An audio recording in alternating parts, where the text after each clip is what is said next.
नमस्कार, मेरा नाम है अखिल और ये है सिटी की रामलीला, जहां अभी तक हम आपको बालकांड, अयोध्या कांड और अरण्य कांड की घटनाएं सुना चुके हैं।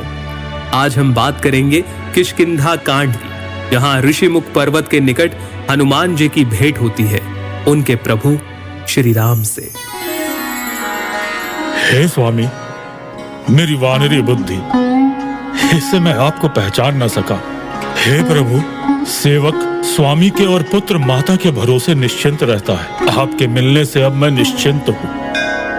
हनुमान जी राम और लक्ष्मण जी को वानर राज सुग्रीव से मिलवाते हैं। सुग्रीव के वन में रहने का कारण बाली की दुष्टता है, ये जानकर राम जी उन्हें आश्वासन देते हैं। राम जी के कहने पर सुग्रीव बाली को युद्ध के लिए ललकारते हैं, जहां राम जी के हाथों से बाली का उद्धार होता है।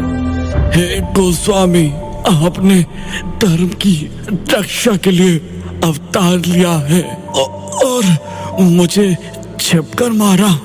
मैं वैरी और सुग्रीव प्यारा। हे नाथ, किस दोष से आपने मुझे मारा? हे मूर्ख, सुन। छोटे भाई की स्त्री, बहन, पुत्र की स्त्री और कन्या, ये सब समान है। इनको जो कोई बुरी दृष्टि से देखता है उसे मारने में कोई पाप नहीं। अपने पुत्र अंगद को कृपा के सागर श्री राम के चरणों में रखकर बाली शरीर छोड़ देता है। किष्किंधा का राज संभालने के बाद भी जब सुग्रीव राम जी की सहायता नहीं करता, तब लक्ष्मण जी के क्रोध से उसकी बुद्धि सही मार्ग पर आती है और वो वानरों की अलग अलग टोलियों को माता सीता की खोज के लिए भेजता है। हनुमान जी की टोली जब माता सीता को खोजते हुए समुद्र के किनारे पहुंचती है और सामने 100 योजन चौड़ा सागर देखकर जब सबका मनोबल टूटता है, तब रीछ राज जामवंत हनुमान जी को उनकी शक्तियों के बारे में याद दिलाते हैं। हे हनुमान, सुनो, तुमने ये चुप्पी क्यों साध रखी है?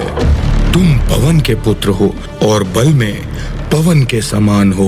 जगत में ऐसा कौन सा काम है जो तुमसे नहीं हो सकता? कहे रीच पति सुनु हनुमाना,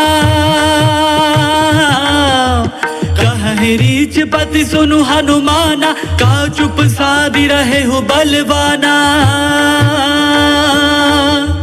पवन तनय बल पवन समाना, बुद्धि विवेक विज्ञान निधाना। इसके बाद श्री राम का नाम लेकर हनुमान जी अपना आकार पर्वत के समान कर लेते हैं और इस तरह से किष्किंधा कांड संपूर्ण होता है। आगे हम जानेंगे सुंदर कांड के बारे में, लेकिन तब तक के लिए बने रहिए रेडियो सिटी पर और सुनते रहिए